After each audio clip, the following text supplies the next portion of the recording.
As Xcel Energy moves away from coal and moves full steam ahead with renewable energy, Colorado's largest utility plans to shut down 2 of its coal plants early. It's a move which is forcing the city of Pueblo to basically reinvent itself. But is green energy really the future, or will the cost be too high?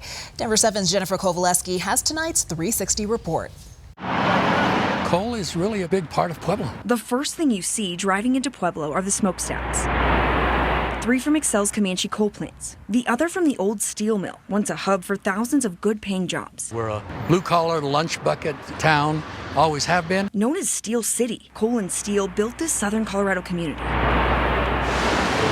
But what happens when these once thriving industries go away? There's a lot of uncertainty to it all. Xcel Energy plans to close 2 of its Pueblo coal-fired plants a decade early. Coal is something that we're not building any more of. Making way for a greener future. We do see it as a transition away from these coal fleets. Let's blast the war on Pueblo's Coal 360 with multiple viewpoints, from union workers with everything on the line, Xcel Energy's president, the head of a libertarian think tank, and city leaders trying to reinvent Steel City. It's weird, I'll tell you that. This is what driving to work for coal plant specialist Josh Brueggemann now looks like. We got the coal on the left and the solar on the right. The renewable energy industry is literally growing in the boneyards of Pueblo's fossil fuel economy. Xcel's 3 Comanche coal plants are on one side. The largest solar farm in the state sits just across the street. We're kind of on the crossroads here, and it's like, which side are you going to go with? For now, Brueggemann is sticking with the coal side, a decision that comes with a heavy burden. How long do I wait before I find out, okay, I should have done this? When the 2 coal plants close for good, Comanche 1 in 2022 and Comanche 2 in 2025, Xcel Energy says around 85 jobs will be eliminated. The newer of the 3 plants will stay open.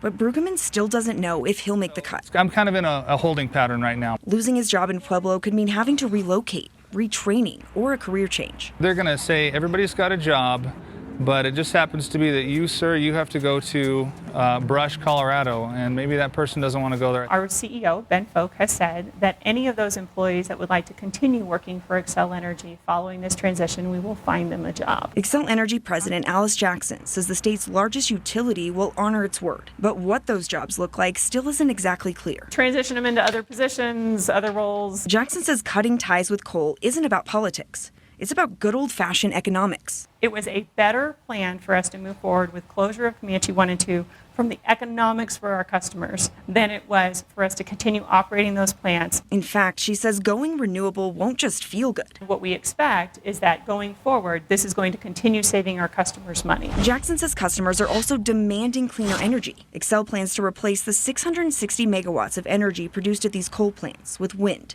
solar, and battery storage. A transition that once came at a higher cost. People are innovating. That's why we've seen the price declines. And Jackson says Xcel got some of the lowest bids in the country for its renewable projects. So the wind that we were receiving back in the late 2010 timeframe was around 6.9 cents per kilowatt hour. The average price of wind we got through the Colorado Energy Plan was 1.5 cents per kilowatt hour. That's a huge change in price. Not everyone is buying. Xcel has chosen the most expensive way to be the least environmentally sound.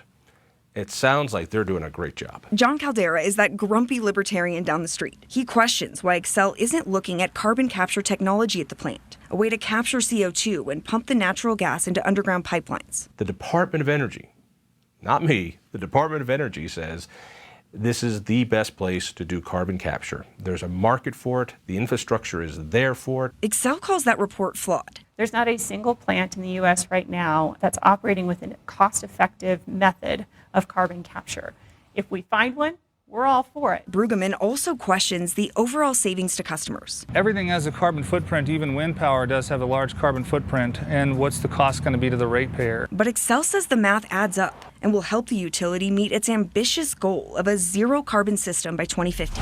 Our last perspective takes us back to Pueblo. I've lived in Pueblo for 65 years. City Councilman Larry Atencio grew up here, and he's in favor of the closures. We've been a coal community. Health-wise, we're going to be losing millions of tons of pollution. Our mindset has changed over time, and we're going 100% renewable by 2035. Rather than retreat and accept defeat, he says Pueblo is reinventing itself. We're very proud of the fact that we have over 300 days of sunshine in this city, and we're going to use them to power our way into the future. In Pueblo, Jennifer Kovaleski, Denver 7.